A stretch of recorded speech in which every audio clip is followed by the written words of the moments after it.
Et salut tout le monde, c'est Louis Geoffrey. Aujourd'hui, je vous retrouve pour une nouvelle vidéo de chimie organique dans laquelle on va faire des rappels et des révisions, donc juste avant les écrits.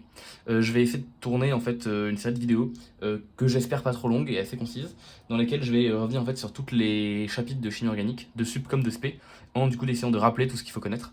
Donc je suis là pour faire des rappels et pas pour faire des explications. Donc je vais juste rejustifier ce qu'il faut justifier, mais c'est tout.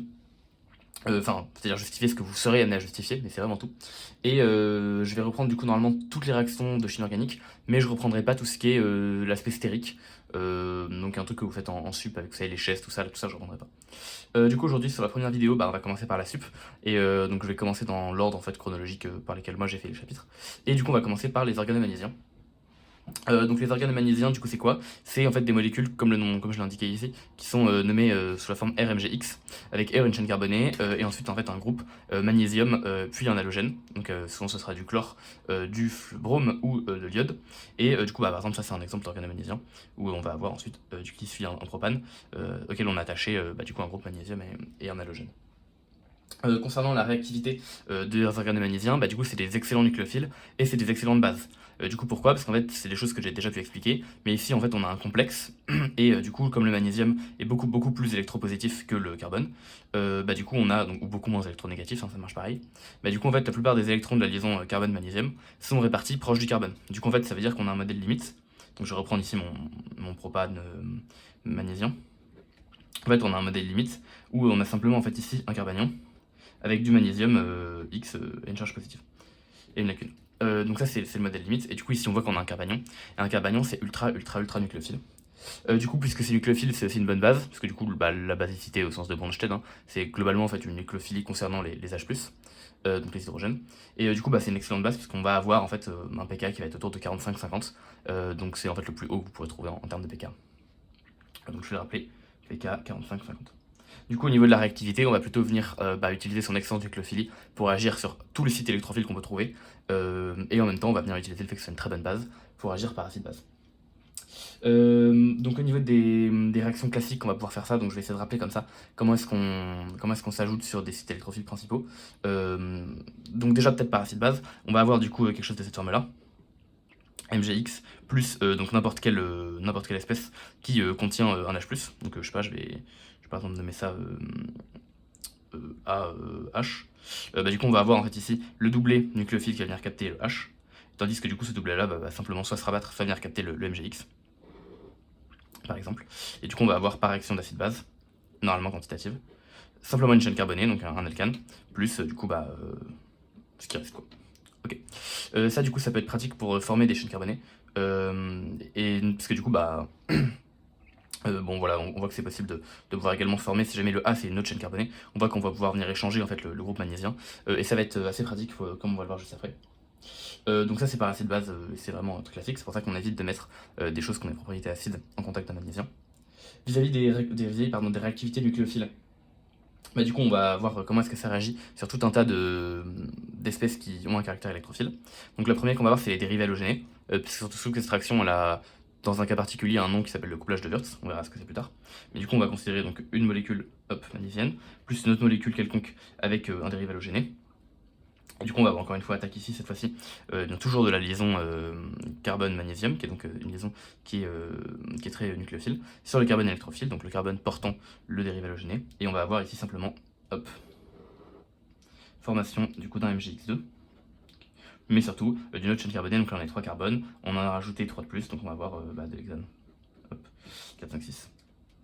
Donc ça va être utile pour faire des chaînes carbonées, pour faire des alcanes, ou pour voilà, coller, de toute façon là on crée des liaisons carbone-carbone, hein. Et du coup en particulier, donc dans le cas où les deux chaînes carbonées sont identiques, comme j'ai fait là, et dans le cas où on a les deux halogènes qui sont identiques aussi, on va dire que là ce X là est égal à ce X là, la réaction s'appelle le couplage de Wurtz, on va voir pourquoi elle a un nom juste après. Mais ça peut également s'ajouter sur plein de choses. Donc en fait on a aussi des cétones par exemple, donc du coup sur une cétone, on va avoir encore une fois le même magnésien, plus la cétone. Simplement on va cette fois-ci avoir ici, formation d'un alcool. Après hydrolyse évidemment, donc là on va avoir un carbone ajouté, deux carbones ajoutés, trois carbones ajoutés, et ensuite ici on va avoir un alcool, enfin quasiment parce que ça va être après hydrolyse, on va avoir cette fois-ci notre alcool. Donc on peut faire des alcools, on peut aussi faire des acides carboxyliques, Donc pour ça, on va s'ajouter sur du CO2. Donc la forme du CO2 qu'on va utiliser, c'est la forme de Lewis, hein, donc c'est celle-là. Et puis là, du coup, on a un carbone électrophile ici, donc directement, hop, vous comprenez l'idée. Juste ici. Et donc du coup, donc là, tout ça, c'est des additions nucléophiles. Et donc par addition nucléophile, donc là, c'était une substitution, pardon, nucléophile ici. Et donc là, par addition nucléophile, on va avoir formation 1, 2, 3. Et cette fois-ci, un quatrième carbone, qui est du coup le carbone du CO2. C'est-à-dire qu'on va avoir quasiment notre acide carboxylique. Ici, ensuite, encore une fois, d'hydrolyser. Cette fois-ci, on voit que quand on ajoute un magnésium possédant 3 carbones, on obtient bien un acide carboxylique à 4 carbones, puisque du coup, le quatrième carbone est celui du CO2. Ok, donc ça va être des réactions classiques, donc essentiellement soit sur des carbones nucléophiles parce qu'ils portent un dérivé électrophiles, pardon, parce qu'ils portent un dérivé halogéné, parce qu'ils sont sur une cétone, ou parce qu'on est sur un CO2.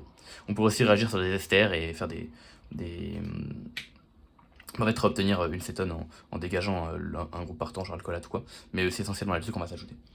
Enfin, après, je pense que c'est important de voir comment on le forme, cet organe magnésium, parce que du coup, pour le former, c'est pas forcément évident. Donc, en fait, pour le former, on rappelle qu'on va mettre un dérivé halogéné. Donc, par exemple, ici, ce serait ce dérivé halogéné là, et on va le mettre en fait avec du magnésium solide. Tout ça, on va simplement obtenir en fait une addition oxydante, donc insertion du magnésium dans la liaison carbone halogène. Donc le mécanisme est pas du tout à connaître, mais je pense qu'il est clairement compréhensible puisque c'est un mécanisme qui est radicalaire. Donc ici on va avoir 2 électrons pour le magnésium, et du coup il y a un électron qui va s'ajouter, hop, en venant donc de l'halogène, et un électron qui va venir s'ajouter ici, hop, en venant du carbone. Donc on obtient ce qu'il faut. Concernant donc la formation en fait de cet organe magnésium, la réaction, il y a tout un tas de protocoles de conditions opératoires à connaître. Du coup, c'est une réaction qui en fait on voit elle va être détruite. En fait, on va dire que le magnésium est détruit par présence d'eau, parce que du coup l'eau a des propriétés acides et basiques, et avec de l'eau, en fait, on va venir détruire le magnésium par acide base simplement. Puisque du coup on va pouvoir former a priori de l'OH- plus du MgX plus le canon en fait, donc avec un H. En soi on va aussi former un petit peu de MgOH2, on va aussi un petit peu former du Mg2 plus du X-. Il me semble que l'équation complète ça va être ça. Enfin l'équation complète. Évidemment ça dépend si vous êtes plutôt en milieu basique ou acide de base, mais a priori vous allez former un petit peu de Mg2 du X-, un petit peu de MgOH2.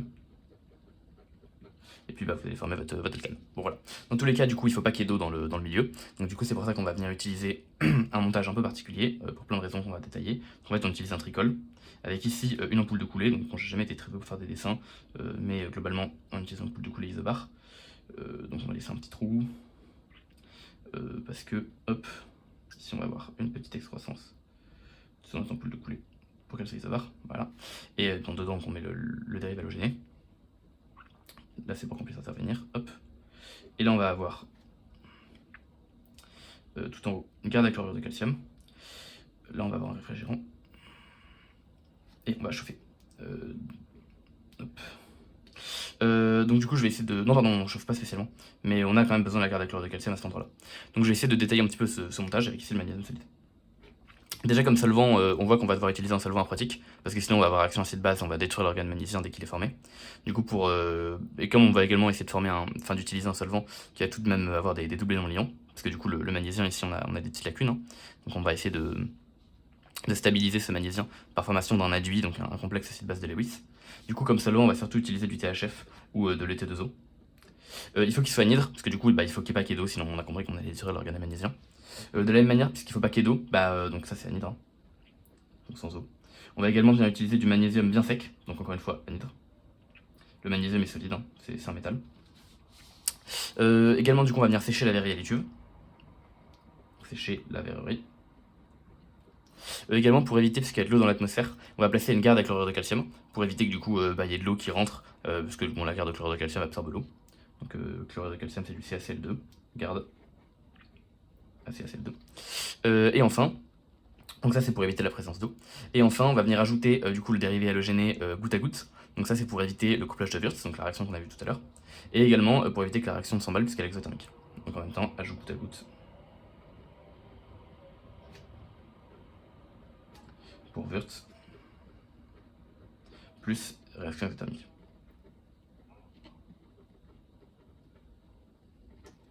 Et devinez quoi, on a fait le tour. Donc au final, qu'est-ce qu'on a pu voir ici? On a pu voir que le magnésien, c'était globalement un truc qui ressemblait à ça, que c'était une espèce qui était ultra nucléophile et ultra basique, donc avec le pKa qui est important à connaître.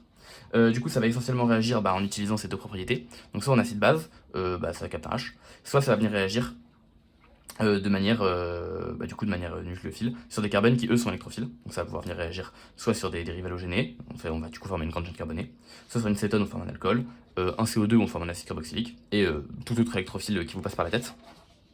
Pour la réaction de formation, du coup, il faut le mettre avec du magnésium solide et un dérivé halogéné, et vous allez obtenir simplement du RMGX. Le mécanisme, du coup, il est radicalaire, donc il faut bien penser à mettre une flèche avec une seule courbe ici. Enfin, c'est-à-dire pas une double flèche, mais une flèche simple. La réaction avec l'eau, donc évidemment qui détruit le magnésium, c'est celle-ci, c'est important de la connaître. Et du coup, puisqu'on veut éviter la présence d'eau, lorsqu'on va essayer de former notre magnésium, on va utiliser des solvants qui sont anhydres. En plus, si on peut utiliser des solvants qui sont des bases d'Eloïs, on pourra former des adduits, donc des complexes acides bases d'Eloïs. C'est pour ça qu'on utilise THF ou T2O, donc éther d'éthylique. Évidemment, la verre est séchée, le magnésium, lui, est anhydre. Et enfin, on met une garde à chlorure de calcium pour éviter la présence d'eau. Et après, on ajoute le réactif goutte à goutte pour éviter le couplage de Wurtz et que la réaction est exothermique. Et enfin, ça c'est un petit bonus, vous pouvez éventuellement retenir, mais je pense que c'est pas très important, deux informations supplémentaires.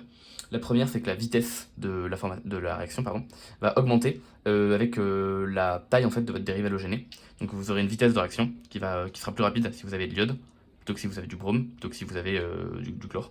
Et enfin, dernière chose qui peut être importante à retenir, c'est que si jamais vous avez un magnésien qui ressemble à ça, enfin plutôt un dérivé halogénique qui ressemble à ça, donc avec une triple liaison, en fait vous allez avoir impossibilité de venir insérer le magnésium ici, la réaction va pas se faire.